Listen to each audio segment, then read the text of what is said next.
Welcome in. You are listening to Just an Average Podcast with your hosts, Jake and Casey.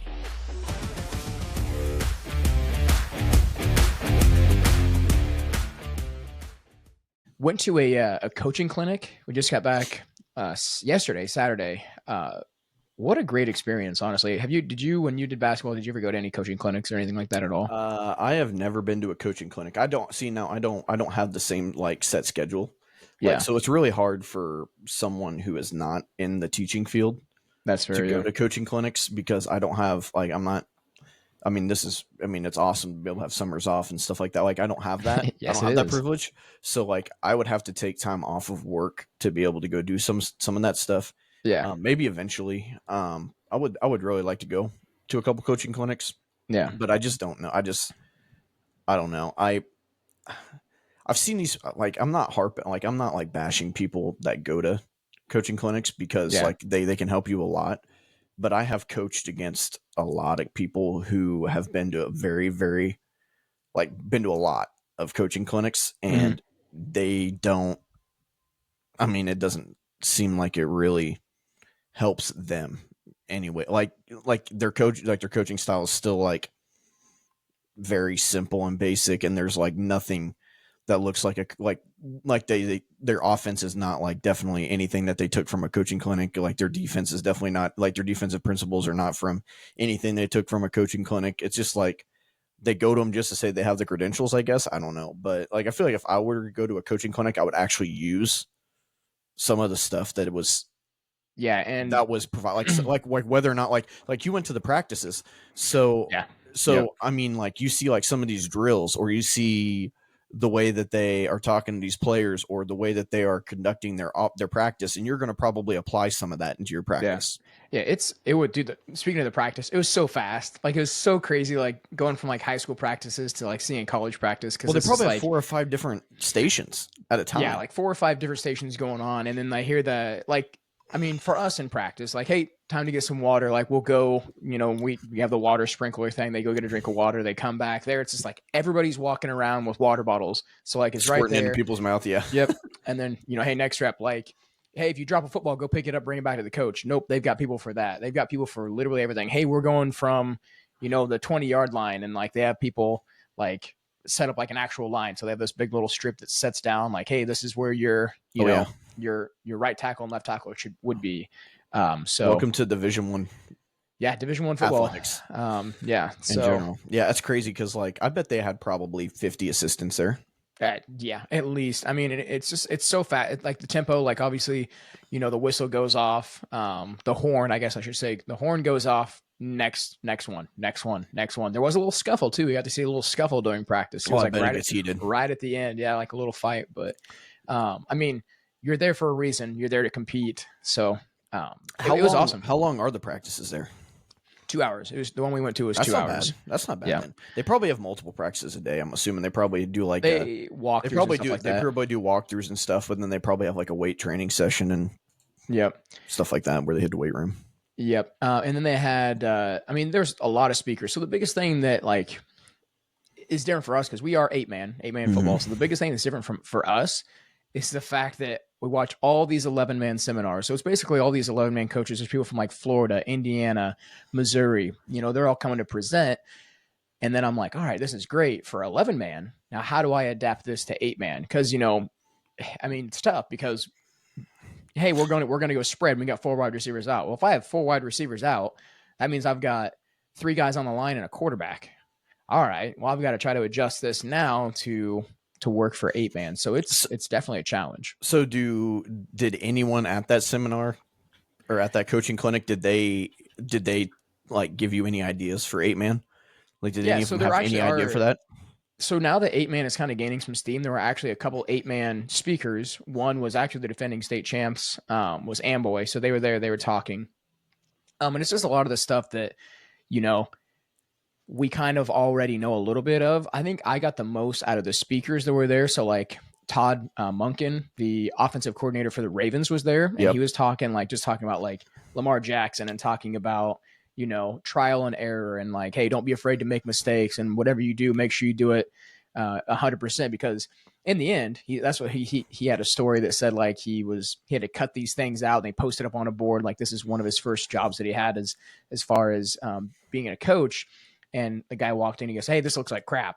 So he's like, "Oh man," he goes, "He spent all this time on there and it just turned out looking like crap." And he's like, you know, you got to realize everything that you do as a coach, it's got your name on it. So, you know, do it right and make it look good because, you know, all that stuff can kind of come back on you, which was awesome. Like a lot of the stuff that he said in his little seminar kind of resonated with me as a coach. I'm like, man, it's these small little things that we can do as coaches to make a big difference. And that's all it is. It's not these big things. It's these small, tiny little things that we can do. Yeah. Like Liston's culture, in every sport is awesome. It's honestly nothing like I've ever seen. Like I've only ever been involved with South Fulton, so like the culture of all these sports is just completely different. Like the girls' locker room, is the locker room, and I don't know if you've ever been in the girls' locker room at Liston or not.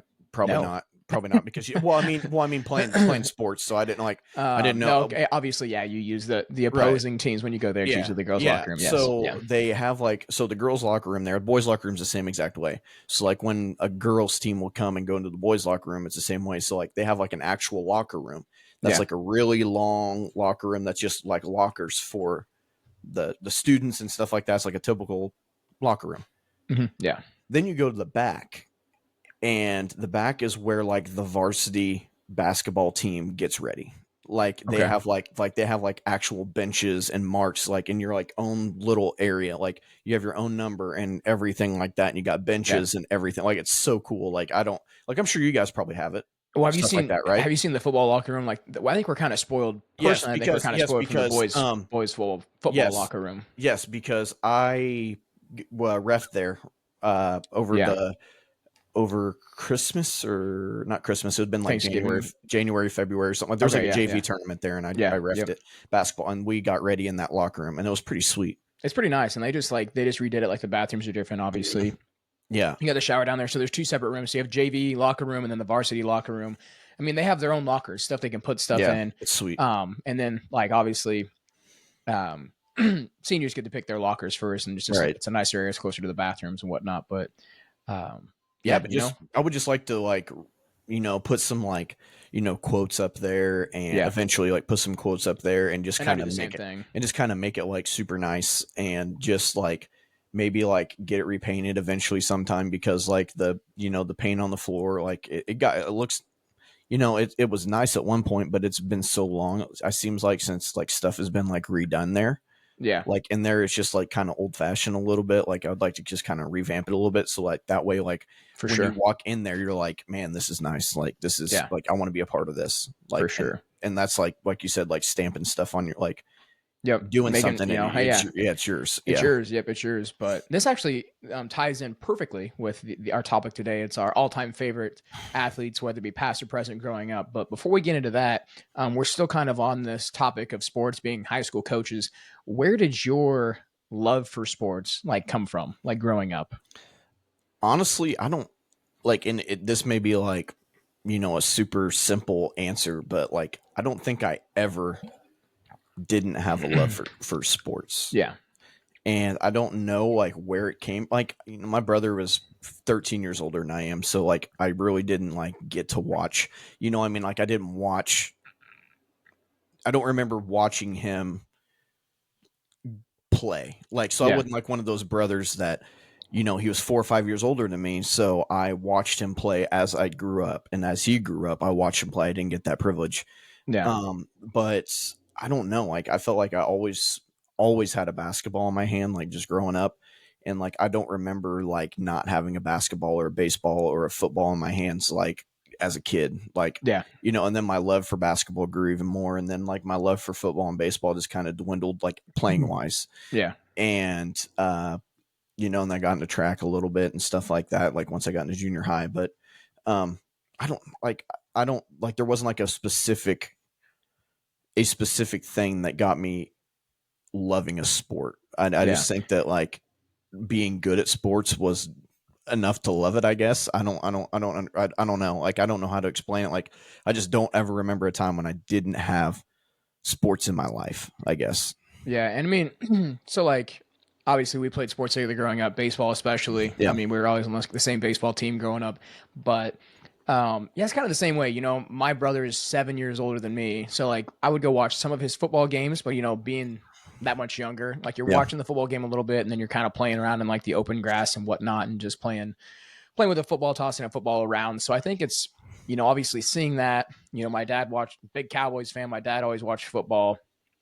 And then, we lived out in the country, so we were always outside, whether it be throwing a baseball around, throwing a football around, just playing around, just because, you live out in the country. Yeah, we had a gaming system. We didn't really have internet at all. So it's like, well, we can't play online. I'm not going to sit down here and just play a game by myself. So we were always outside. And I think that's what kind of encouraged, being more active and playing sports. But, you see it a lot now. I feel like video games kind of taking over.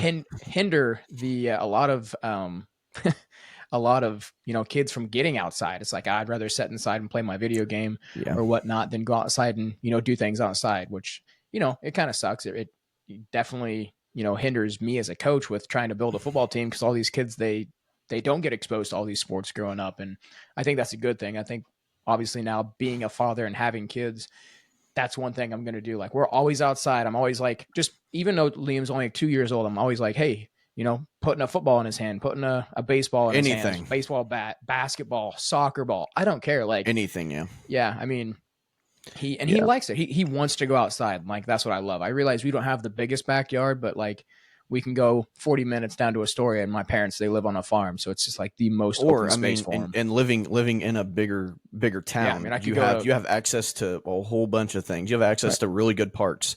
You have access to fields that you can go on. You have access to a whole bunch of stuff. I'm a football coach, so I can literally just go to Bushnell, which is 20 minutes away, and we can go run on the track. And he loves that. I mean, and it's one of those things that I want to continue to do. And because that's what my grandpa's really did that all the time. He'd take me outside and we'd play catch and everything like that too. So yeah, I think definitely being exposed to all that stuff at a young age is what kind of helped me grow my love for all these sports. And I will say I did get burnt out on baseball. I think me and you played baseball. I know I played from like 6 years old until 8th grade, and that I did you play in high school? Because I didn't. No, yeah, I didn't play in high school. I was taking pitching. Like I was taking. I think what really got me was I was playing on travel baseball teams. We'd go to like Canton and Quincy. I was playing on a travel baseball team. I pitched all the time. I remember. I'm not trying to toot my own horn or anything, but it's You're good. I was a good baseball player. Yeah, and you're a good like, baseball player, basketball player, and I just didn't.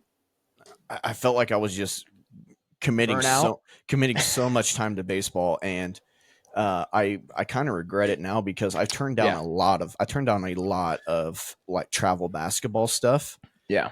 To play travel baseball, because I thought, like, oh, I'm a good pitcher. Like I can maybe do something with it. And then like I get to like 7th, 8th grade, and I'm throwing pretty hard, and I'm just, my arms burn out. I'm burnt out, and I'm like, I think that's pitching like sport, every single day, and it's like it was just getting to the point where I was just getting burnt out on baseball. So do you feel like these travel sports that happen during the summer, yes, it keeps athletes busy, but I think it does. It burns kids out, because they're never getting a break. And I mean, that's how, like I said, that's with baseball. Like, from the time I was 6 years old until 8th grade, I was playing baseball like, every year. And then it was not school affiliated either. So it went on, and it was like all summer. Because if you made the all-star team, you go and play that too. So yeah, it's very taxing. I mean, baseball is one of those, baseball and basketball. It's not like football. You got 9 games. Baseball, basketball, you've got 30 some games, and then depending on what you do in that. But and it's crazy right now. Like, being a coach now, you get more exposed to like everything. Yeah. And so like AYU, everything is taking over. Like, there's AYU softball, like you're playing in domes. Yep. You're playing all year round. There's AYU baseball. There's AYU basketball. You're playing all year round. You're playing club volleyball. You're doing all this stuff, and you're doing it during the time that you're playing another sport as well. Yeah.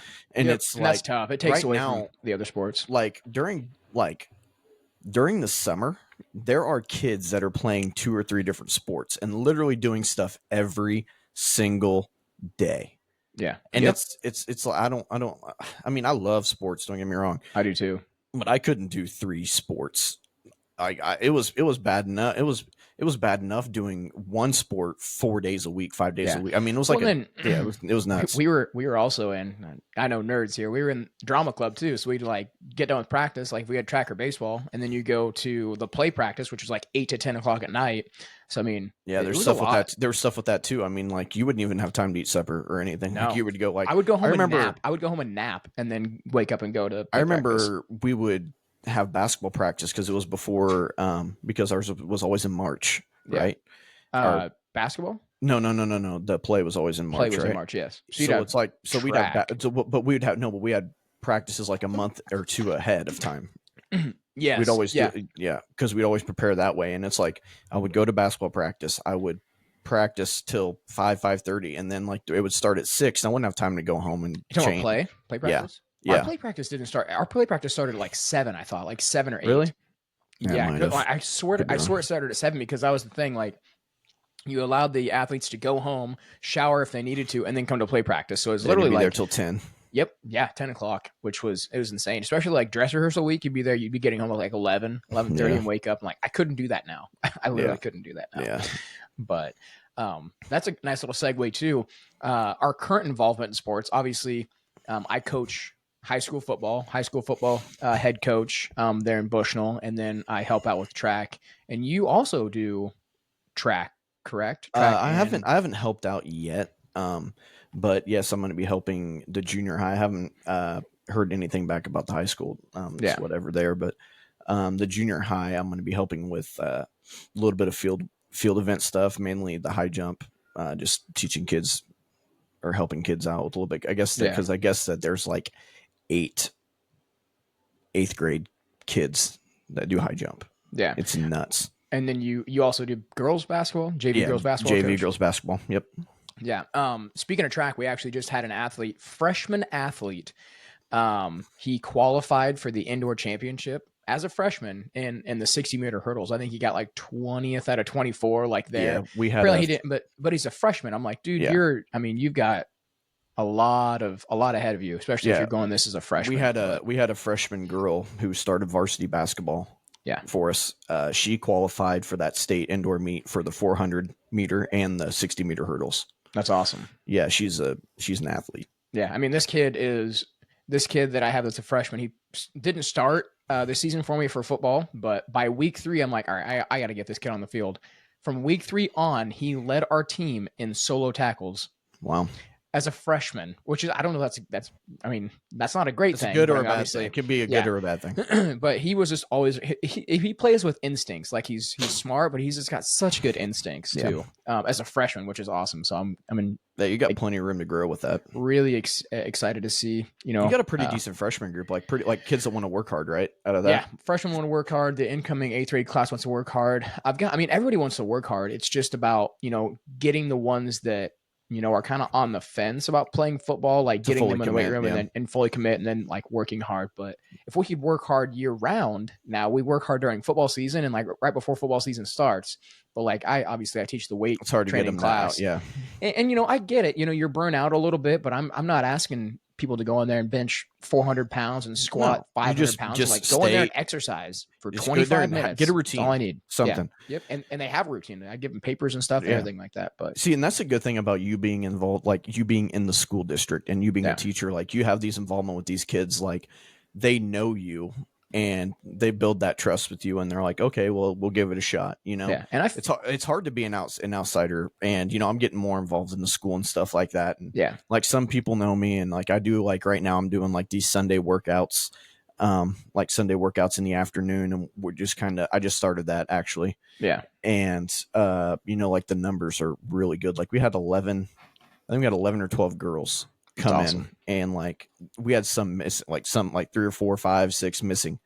Yeah. And like incoming freshmen, there was like 7 or 8 of them that showed up. Awesome. And it's crazy. Like the commitment that like the kids put in is nice. I think this is a great conversation for obviously two different perspectives. You wish you were more involved with the school and, dealing with these kids. I always wonder, what would it be like if I wasn't a teacher and I was just a head coach? Like, obviously I've built really good relationships with these kids because I teach a class every single day, but it's almost like, do they?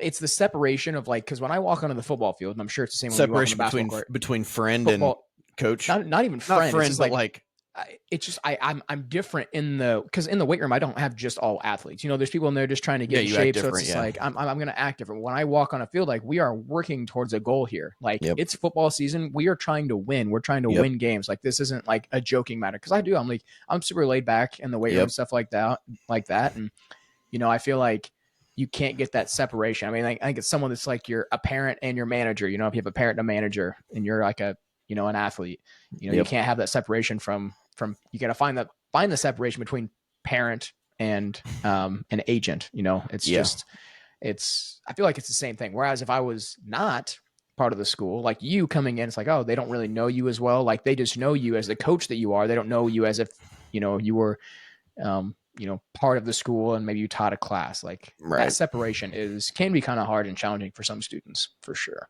Yeah, it's But- just I think it's a lot easier to build the relationships if you are in the school. Oh yeah. Oh, 100%. Yeah. It's just like it takes more time, like in the trust and the trust and the respect comes a little bit harder. Yeah. As someone who just comes in from the outside, like they're like, we don't see you every day. But Yeah. by the end of the 3, 4, 5 months, however long you spend with them, it's like now they're like, okay, like Yeah. now it's just complete. Now like it's just like a completely different thing that you get by the end of it than when it started. Yeah. So for it's sure. just, I mean, it's like, you know, and I'll see some of these kids outside of like practice or somewhere, you know, and I'll try to act the same, like try to interact with them, talk with them and stuff like that. Cause you know, I care about them and Yeah. you can't just give them Cold like shoulder. the cold shoulder and be Yeah. like, oh, you know, I'm so much better than you, or like, I don't know who you are. Or, like you can't be that way. No, you definitely cannot. But yeah, having good interactions and building good relationships is like that's what it's all about. And obviously at that coaching clinic, like talking to all these different coaches, there was actually I talked to a former NFL player for like 45 minutes. Just sat there and talked. He had a stint with the Patriots and the Giants, but just talking. And he's a younger guy too. He's actually my age, and he's like, "Yeah, I get this," because we were talking about this same thing. And he's like, "No, I get that because me being 29 years old and all these other guys being, you know, 18, 19, 20 years old, he's like, you know, really close in age, and you got to find that separation between like, you know." When I yell at you, you know, I realize we've got this really good relationship, but when I yell at you, it's coming from a place of love. You know, it's not like it's but like, but with people like that, and I'm not saying like it's easier for him. But it when probably is a little bit easier for him. but when it's easy, but it's easier for him because he is a former professional athlete. If I was a professional athlete coming in and talking to kids, like they're still kids. Like Yeah. these girls going into college, they're still kids. Yeah. Like they're, you know, they may think that they're adults, but they're still kids. You know, they still have mom and dad supporting them and helping them out and stuff. Like they don't have like that. They're not financially stable by themselves. Like they're in a completely different time in life than like we are, like as coaches. And him being a former professional athlete, he's been there, he's done that, He's been through it all, and he's been still through it only all. still like 29 years old. Literally been through it all. And like that's the respect as soon as you walk in, like, oh hey, your offensive coach or defensive coach is a former professional athlete. Like, and there's several. I mean, there were several like former professional athletes, and if they weren't professional athletes, they played, you know, they played Division I, Division II, or he played at Miami. The other guy we were talking to played at Wisconsin. You know, I mean, yeah, they've been through it, and like that's a different respect than someone who just played in high school or someone, or you know what I mean. It's just completely different. If someone were to come up to me, it's just like you listening to him different. Like you listen to him different than you're listening to these high school coaches that are given these seminars and given these lectures. Like you're going to listen to a professional athlete who's been there, done that, but seen it all more, not to say more, but in that aspect, you're going to listen to them a whole lot differently than you're going to listen to someone who maybe has 15, 20 years experience in coaching. Yeah. Yeah. It's just different. Yeah. And I see both sides of that too, but like, regardless of who you are, I mean, and who it is, like players should always respect their coaches no matter what, because coaches, I mean, like I'm not just going to these coaching clinics just like, oh, you know, get out of school. Like I'm going there, I'm taking notes. Like in my phone, I have so many notes, so many videos, so many screenshots. Just because I want to be better, you know, as a football coach, and I want to make my team better as a football team. Yep. So it's just like, I mean, it's tough, dude. Like I want to be, I want to be. I mean, I want to be good. I want to be good. I want to win. Yeah, you Every want yeah, coach you want to be a wants to state win. champion. Yeah. And I mean, like that's the goal. Like that's every coach's goal. It's just like trying to figure out how to get there, the steps to take without like, trying to throw so many things at kids at once and Yeah. just trying And to I mean it's not just about your coaching either. I mean, you got to have athletes. Like like there's going to be times where you're going to have more athletes than others in your program, and you're going to have those seasons where you are doing really good or really bad. Like there's just sometimes when you don't have a good season because you just don't have the team to get it there. And then there's going to be times where you maybe kick yourself because I had these players and like we could have done something special or something like that. But the teams that go to state and the teams that win state and the coaches who have a really big resume, a lot of that they got to thank players for, because it's not, you may be a good coach, but you got to you have to have the athletes. Like you can't just win by being a good coach. Like athletes are, I'd say it's 70-30 with coaching and athletes. They definitely make the coach. I mean, a lot of good athletes make coaches look good a lot of the times for sure. I mean, I can say that we had a kid last year, just put the ball in his hands. He's going to make something happen. Right. It's just how it is. But this is a really good segue, obviously, in this podcast to our next topic here. We're actually going to move on to our all-time favorites. So maybe these are players we watched growing up that we admired. Not greatest of all times. We're not going to do greatest of all times because there's, I feel like you say greatest of all time for football, you can have a little bit of a debate, but for the most part, if we said greatest of all time, up here, Josh Allen, people are probably going to hate on us a little bit for that. So, we're going to go with our all-time favorite athletes in each given sport. So we've actually got 5 sports we're picking from. We've got football, baseball, basketball, golf, and the WWE. Yes, the WWE is a sport, and that's one of those things that you and I both watched growing up. So we'll go through each one of those, one in each of those categories, and then just a little reason why these are our all-time favorite athletes. So I don't know if you want to go first. We got football first, so if you want to go first with football, I didn't really start I didn't I watched football every now and then growing up, and I didn't really start getting into football, like watching football and getting into it until probably 5, 6, 7 years ago. Yeah. But I knew players and I knew just knowing the sport. But my favorite football player that I have ever watched, and I think a lot of this is just his personality and the way he interacts with people and just off outside of football as well. Yeah. I'm going with Josh Allen. Josh Allen's. Oh wow! Sorry, I did not mean to steal your thunder by saying I was just guessing. Josh Allen's my favorite football player to watch. Yeah. And it has been my favorite football player to watch. It's just the way he carries his team, and especially watching him this last year, the way he carried his team just as a leader, and then seeing some of these videos going around of him creating shoes with these sick kids. Cancer patients, the things that he does in Buffalo to help the community, and the donations that he gives and everything. Just he's just a high class dude and very humble. Yeah. And, I was going to say very humble. On top of that, he's a amazing football player. He really is. So yeah, Josh Allen's my favorite football player. So obviously football, obviously my first love is football. I love football. I love watching football. I love coaching football. And this player is actually one of the players that really kind of caught my attention while watching football, and that's Peyton Manning. I was a huge Peyton Manning fan before I was a Broncos fan. And then, I always just liked the Broncos colors of orange and blue. So I would watch them, and then I would watch also the Colts just to watch Peyton Manning. So when that happened, where he actually went to the Broncos, perfect marriage. And, that's when I really, started not only watching football more, but let's get into all these players and all the stats and everything like that. And just watching Peyton Manning out on the field, he literally was an offensive coordinator on the field. He really didn't need a head coach. When he's on the field, he didn't need a head coach. And I think you've seen that when they won the Super Bowl in 2015. Well, actually the whole time he was there, it was his offense. It was Peyton's offense, and he ran it to a T very well. Oh yeah. He still holds the record. This is in a 16-game season. He still holds the record for the most touchdowns and most passing yards in a single season. He had 55 passing touchdowns, I think 5,477. It was one more yard than Drew Brees had. So he beat Drew Brees' passing yard record by 1 yard. But Yeah, I just absolutely love watching Peyton Manning, and he's a comical guy. Now he's not even in football, but he's still got like the Manning cast. I prefer to watch that on Mondays over the actual regular I catch, broadcast. yeah, watching that, I catch myself watching them more than I do the football Yeah, game. It's yeah. funny. Just the Manning brothers in general, but Peyton Manning, yeah, great football player, great football mind, and just a very comical person. He seems super laid back as well. Yeah. But yeah, Peyton Manning. I mean, that's kind of a no-brainer for anybody that knows me. They probably knew I was going to pick Peyton Manning. Right. But yeah, Yeah. he's my football guy. Next one here we got baseball. Baseball. Yeah, baseball. So I mean, mine's gonna be a Cardinal because Yeah. huge Cardinal. I mean, the dude is literally right behind my screen, right behind me, Yep. framed. Got it. And it's See Yadier that. Molina.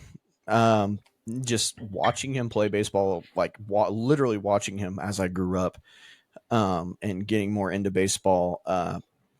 Stayed with the Cardinals his whole career. Just a class act dude. Did a lot for that organization, and just watching him play the right way and do everything the right way and just put like the dedication and work into like his craft is something that I admire, just in any player in any sport.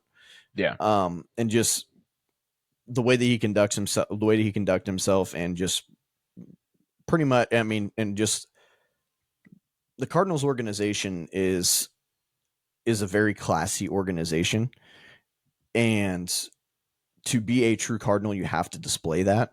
Yeah. And he did that very, very well. And he gets a lot of grief. I don't know why. I don't know why he gets, like, people like talk about like how like he's really not that great. He wasn't really that great of a catcher, which makes no sense to me, because he has like 1 million gold gloves, and maybe because of his batting and stuff like that, I don't know. But just watching him play in the career that he had, and being a huge Cardinal fan, is why I pick him. Yeah. So obviously, growing up, I watched a lot more baseball than I do now. Like, I still watch baseball now, and I would consider myself, a Cardinals fan now, just because I mean, that's all I ever go to is Cardinals games. But growing up, I was a Yankees fan. I was a big Yankees fan. Obviously, I know the Yankees. They had a dynasty, a dynasty back then. They actually won a World Series when I was a fan, and I was actually the biggest Derek Jeter fan. Like, I loved Derek Jeter. Had a Derek Jeter jersey and everything.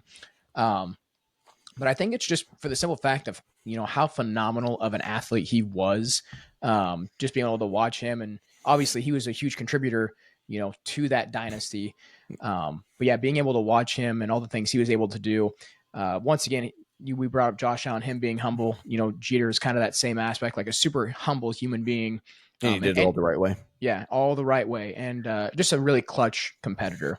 But yeah, and he's arguably the best shortstop of all time. So. Yeah, I mean, and that comes from like leadership too. Like, I feel like he was a great leader. Like, everybody, when you bring up the Yankees, all time greats, the Yankees, a lot of people will probably say, Jeter's probably up there just because of his leadership, Yep. And the way he carried himself as an individual. So, obviously now, as I was growing up and playing baseball, you're a kid, you want to watch the good teams. The Yankees were obviously good growing up, and then you get older. You're like, I was only a fan of this team because they were good. Now that I'm older, it's like, watching the Cardinals makes sense. We can go to Cardinals games. But still, I mean, that doesn't change the fact of how, good of an athlete, great of an athlete, Jeter was. Right. So for sure. That is my number 2. Basketball. We're on to basketball here. I'm intrigued. Oh, actually, I know exactly who yours is. Yeah. And I mean, literally watching him, like, these are all people that, except for Josh Allen, that I've watched growing up. LeBron James is my favorite all-time player. Is he the greatest basketball player of all time? You can make an argument, but I'm not going to get down that rabbit hole. We're not going to talk about that. He's my favorite of all time. And it's not just the way that he plays basketball. He plays basketball the right way. Like, he's the all-time scoring leader because of the longevity he's had in his career, but he is not traditionally a scorer in the NBA. Like, he's top 10 in assists, top 10 in rebounds, top 10 in steal, like top 10 in everything. And he's just a great, like, you ask anyone who's played with him, and they will say that he is like the best teammate that they ever had. Like the dedication he puts into his craft, how hard he works. The only reason he's been able to play 20 plus years is because of the dedication that he dedicates to playing the game and playing in the right way and doing things the right way. Yeah. Off the court, he built a school in Akron, Ohio that is free for kids to go to. He has, foundations. He is a co-owner of a lot of organizations. He's not just a basketball player. Like he is like a true entrepreneur. Yeah. And just, and for someone, for someone who does not have an education, like outside of high school, he is very smart and just, he has put himself in the right situations at the right time as a person. And he doesn't have like a blemish on his name. Yeah. Like a person, like never been in trouble, never done anything wrong in the media, never been portrayed as anyone like as a bad person. Like people call him like LaFlop and all that. Well, that's completely different than like being like the person that he is. Like, and just watching him grow up and being the great basketball player is why I pick him. And there's no debate whether you like him or you hate him. There's no debate that he's a great basketball player for sure.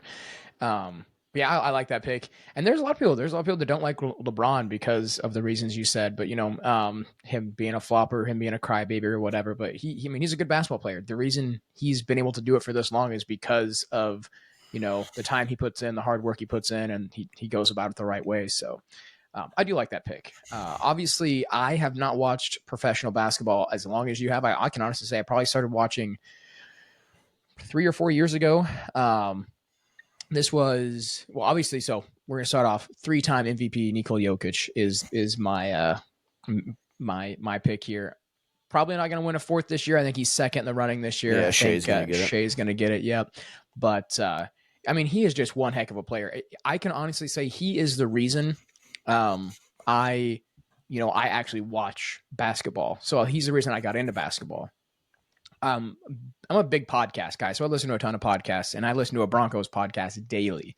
And every single time I listen to this Broncos podcast, I'm like, Jokic, the Joker, Jokic. And I'm like, who is this guy? Like, let's just get on here and see what it's all about. And like watching him play the game, yes, he's a big dude. He's a big dude, but he's just like super cerebral when he plays this game. Kind of like LeBron, he's got assists, rebounds. He does it all. Assists, rebounds, and he's got super high basketball IQ. Yeah. And it's crazy. And that's the thing. He's not like, he's an athlete, but he doesn't look that athletic when he's on the court. No, he doesn't.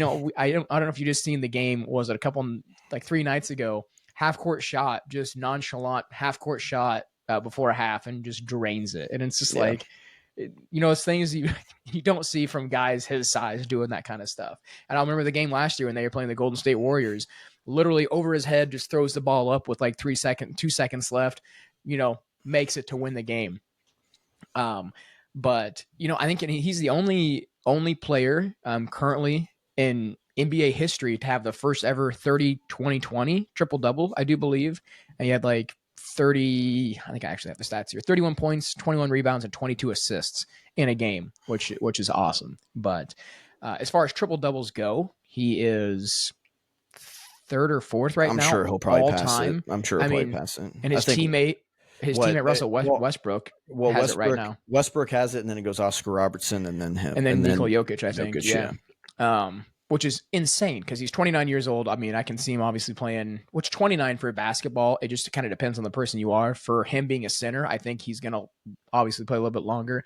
But he's a basketball player. He's a basketball guy. But, even when they won, the championship 2 years ago, was it 3 years ago?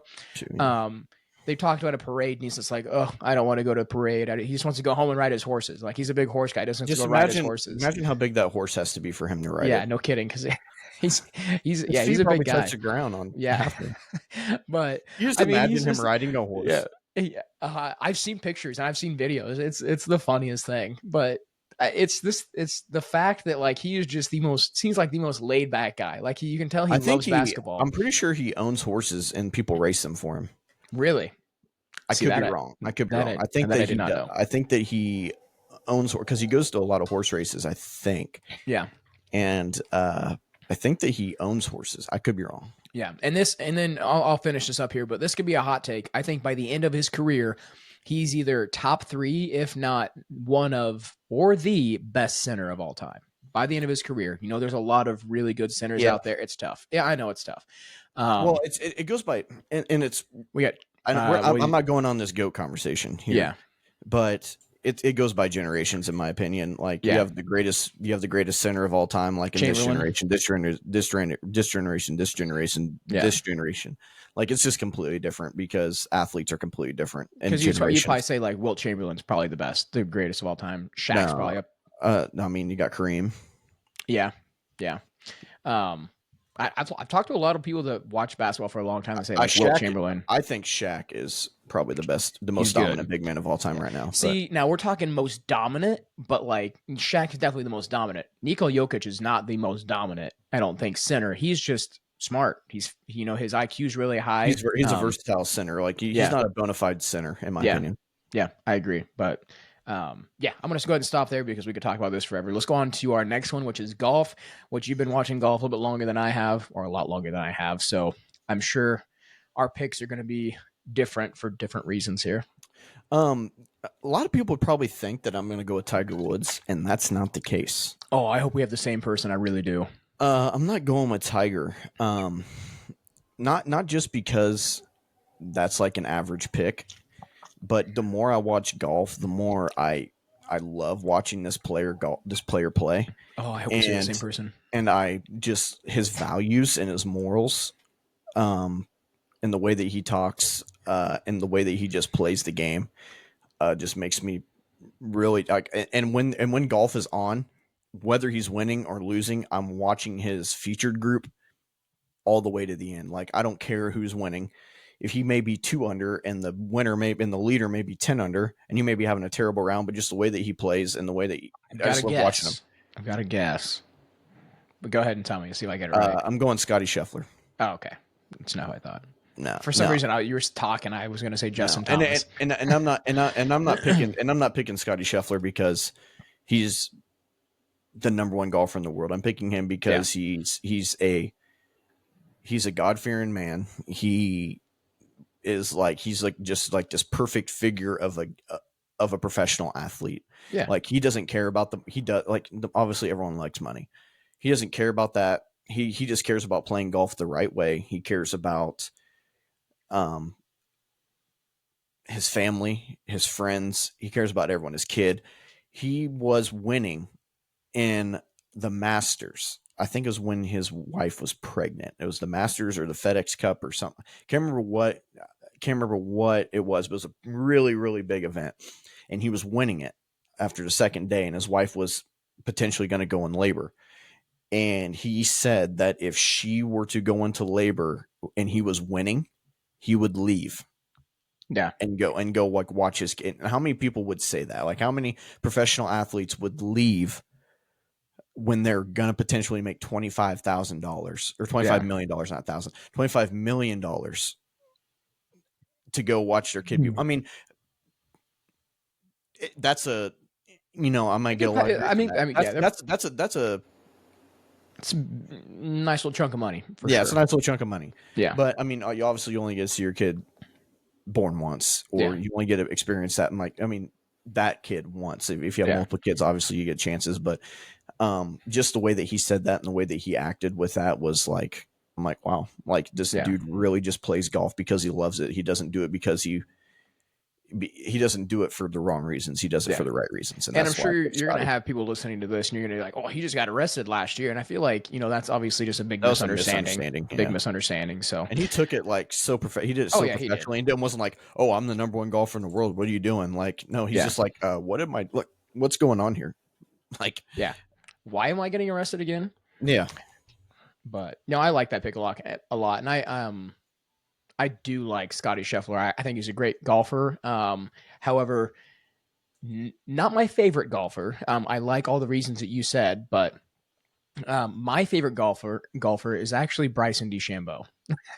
I know I'm going to get a lot of backlash for that, but I think it's just He's um, changed a lot. he has changed a lot. Obviously, we talked about the whole money aspect. He kind of chased money, going to live a little bit, but that's not the reason why. Going to live. Sorry to interrupt you, No, you're but good. going to live made him be the golfer he is right now. Yeah. He's the most influential golfer in the world. Yeah, and that's actually and that's exactly what I'm actually. That's my next point He actually wouldn't on have been him able is to do that if he stayed with the PGA. No, I agree. And the reason I feel like he is so influential is just because of the way he approaches the game. He's one of He's a genius. yeah. He literally his analytics. It's all about analytics. The science. That's why he's called the scientist. All the analytics that goes in, behind, his golfing style. I don't know how many other golfers do, but he uses the same length of club for every single one of his irons, the same length for every single one of them, whether it be, a pitching wedge or he's designed every single designed every single which is it's awesome. I mean, how many other golfers do you see doing this? Not a lot. And then you have the aspect of the social media aspect of it. He had just trying to hit a golf shot over his house. Maybe it's because I'm following the wrong golfers. Maybe there's other golfers that do this, but hitting the golf ball over the house, and then he has just some guy. Hey, I'm going to give you 10 grand if you can make it over my house, and he makes it like 15th shot. And he's not afraid to experiment. Like obviously, his experimenting with these clubs is what kind of really got him on that track of being called like the scientist and all the analytics and stuff that goes along with that. But he's a good golfer. He's not classified as like the best golfer. Just won last year. He just won a PGA championship last year. Yeah, but I mean, people still don't classify him as the best golfer. No. But he's won what 10, probably around 10 total titles, I think. I think if he was in the PGA right now, he'd be top 5 easy. Oh, I think so, yeah.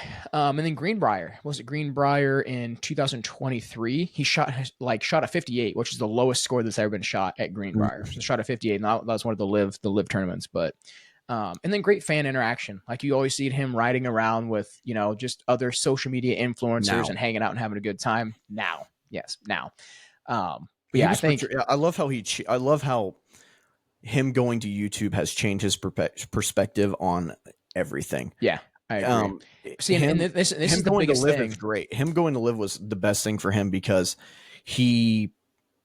when he first got into the league, he was portrayed as this meat airhead that just liked to hit the ball hard and was never going to be really good at golf, and just that's all he wanted to do is hit the ball really far, and he was just like this arrogant douchebag, and now he's completely different. And I think this is the coolest thing though, because we start watching sports at different times. Like you've been watching golf longer than me, so like when I started watching golf, I heard the name like Bryson DeChambeau, but it's like it wasn't until you really start listening to like, oh, he uses the same length of clubs and all this different stuff, and he's doing this and he's doing that, and like so all this stuff prior to me watching golf, I never really even paid attention to. It's all this new stuff now that like he does that really is like, wow, I love this golfer for these reasons. Yeah. So just goes to show you your past doesn't have to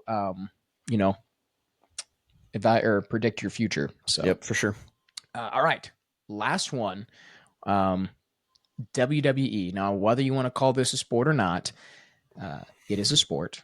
They put their bodies on the line every single week. Yes, there's a lot of dialogue that goes along scripted? with it. Yes. Who cares? Is it scripted? Yes. Do I pretend like it's not scripted? Sometimes. Do I get upset when they get beat? Yes. Yeah. Yes. No, but we've had these conversations about the WWE before. Now that it is on Netflix, I find myself watching it more often than not. But I'm intrigued to see if we have the same person here.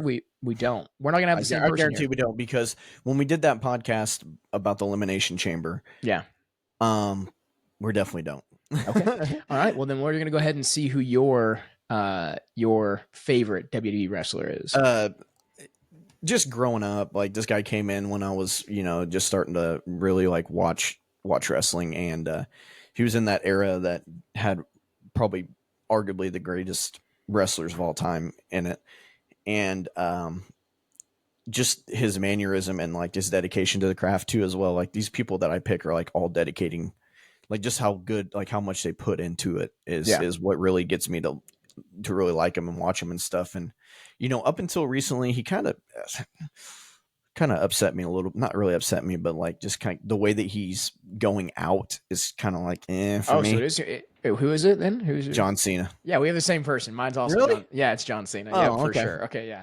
You started talking. I'm like, boy, this sounds a lot like the guy that I'm going to say too. Yeah. So this is great. Yeah. What a great one to end on, because we can kind of both, give our points on why he's our favorite. But yeah, I just like the way that he conducted himself in the business, and like he was like going, like he was like on his way out. Like when he first got into it, like he had to change his persona, his script, everything completely. And then he became this like rapper white dude that like was just like, and he's really good behind the mic and really good at, just coming up with stuff on the fly. And you heard that story of like how he really got that persona of being, the spinner belt, the hats, the chains, the long jerseys and everything. He was, before, for those of you that don't watch wrestling, when John Cena first came, he came in tights, buzz cut, ruthless aggression, smack Kurt Angle in the face, all this funny stuff. But I remember hearing the story. It was like, hey, I was, on my way out, Stephanie McMahon heard me on the back of the bus, like freestyling and everything like that. And she's like, hey, can we turn this into something? And there it was, it was literally like, he literally changed everything. Like he literally changed his outfit and everything overnight. Yeah. And walked out there and just, they said, go out there and we're not even going to script you. You just go out there and you just talk. The doctor of thugonomics. Wow. Was born. Doctor of thugonomics. Well, I don't know why that was it's not a tongue twister at all either. But and he does it so well that, growing up, I always thought like, man, this guy's just like, he's a rapper, he's a rapper and everything. And listening to some of his interviews, like, oh no, I listen to rap music. It's not like my favorite kind of music, but I'll listen to it and everything like that. It's just like, it's so crazy. Yeah. And some of his bits that he has, like when he was married the first time, talking about, like, they said, what's your favorite thing to eat? And he's like looks over, and he goes, I can't really say what my favorite thing to eat is. He is the most humble guy. Like, we're not going to get into the conversation. And he's hilarious. Yeah, we're not going to get into the conversation that he had with Howard. What's his name? Have you ever seen that interview with? Oh my gosh, his last name's Howard? Oh my gosh, Howard Stern. Howard Stern, right? The interview with Howard Stern. Okay. He has an interview with Howard Stern. Not going to get into the details on that. Those of you that have listened to the Howard Stern interview know exactly what I'm talking about. But I don't think I've heard that one. Yeah, maybe I have. I'm sure if I saw clips of it, I'm sure. But just heard it. Just like not a care in the world, laid back guy talking about this conversation that he was having. But and then obviously, you said great behind the mic. He's like a promo king. He really is a promo king. And he's not a terrible actor. Like, no. What's that one movie where he plays like the stay-at-home dad or whatever and drives around the minivan? And it's like a halfway recent movie. Isn't like shoot. It's where he goes to the park and like it becomes friends with like all, like there's like a gay dad and then like there's two women, like he becomes friends with all them. What movie is that where he dresses like he wears like he was like Blockers? Is it Blockers? Is it Blockers? Or is it Trainwreck? I think it's no, Blockers. It's not Trainwreck. It's Blockers. Yeah, Blockers. Yeah, that movie's hilarious. Have you watched that one? No, I have not. It's got watch it because John Cena's he's funny in it. Ike. I can just look here. Ike something. Ike. Barinholtz. Ike Barinholtz played Mad TV. If you ever watch Mad TV at all, yeah, it's got that guy in it. Yeah, so. But yeah, you got to watch that. It's pretty funny. Yeah. We'll definitely have to give that a watch. But yeah, and then also, I mean, like, just as accomplishments in the WWE, he's a 16-time world champ. I wouldn't be surprised if he wins one more time on his way out. And then, he has to beat Cody Rhodes at WrestleMania. That's his last chance. Yeah. And I think, maybe he does. Maybe he gets that extra championship. And I don't know how that's going to go because the way that he is coming out and saying how like he doesn't care about anyone, like no one has ever cared about him, and the way that he is talking right now. I don't know if he's going to win or not. I think that they're just kind of building it up, building him up right now. But I don't. Some people like the way that he's acting. He's doing it so well. He's doing it so well. Oh, he does it so good. He's playing his role so well. Like that's the thing though too. Like he's literally going from like one of the most loved wrestlers to one of the most hated wrestlers. And my goodness, did you see the look on that kid's face when he literally pointed at that kid, and that kid's wearing like the stuff, just looking up at him like this. And then he makes fun of him the next week too. He comes out and talks like, "Oh, I remember, I saw videos of that kid." Like, "Oh, blah blah blah blah." And it's funny how like it's completely flipped. Like Randy Orton was one of the most hated. Now he's one of the most loved. Edge was like that too. Like Edge was there.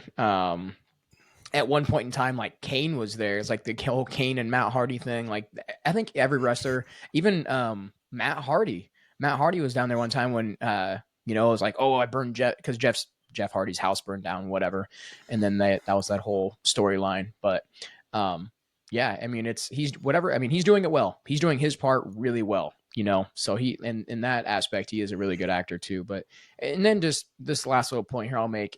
I don't know if you ever. I had the John Cena My Life like DVD set growing up, and it basically like, he was in the womb and he had like the umbilical cord wrapped around his neck, and it was in like 6 different knots, and like he came out and he kind of was getting bullied, and that's why he got into lifting, started getting really big, and then got into bodybuilding. He was a bodybuilder, loved working out. And then remember he would go do poses in front of like everybody, be sitting there on the side of the road doing poses, people would be honking at him and everything, and then like someone came to him like, hey, have you ever thought about wrestling? Oh, I watch it. I like it. And that's the career path he took. And boy, we're all glad he did. So, oh yeah, for sure.